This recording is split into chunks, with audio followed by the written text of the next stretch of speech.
తిన్న తర్వాత కుక్కలు మొరుగుతాయి. వాటిని చూసి ఇంకొన్ని కుక్కలు మొరుగుతాయి. అట్లాగే మనం ఏం తప్పు చేయకపోయినా మనల్ని వేలెత్తి చూపే వాళ్ళు ఎంతోమంది ఉంటారు. వాళ్ళని చూసి ఇంకొంతమంది మనపై నిందలు వేస్తారు. నువ్వు నీలా ఉండు, ఎవరేమన్నా పట్టించుకోవద్దు. కుక్కలు ఎప్పుడు మొరుగుతూనే ఉంటాయి. అలాగే మనం ఏం తప్పు చేయకపోయినా మనల్ని వేలెత్తి చూపి మనపై నిందలు వేసేవాళ్ళు ఎంతోమంది ఉంటారు. ఇవన్నీ పట్టించుకుంటూ ఉంటే మనం ముందుకు సాగలేం. మనమేంటో మనం చేసే పనిలో నిజాయితీ ఉంటే సరిపోతుంది.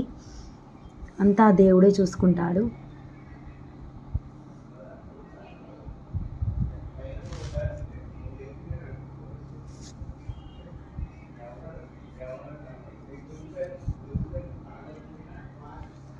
Thank you for watching my video.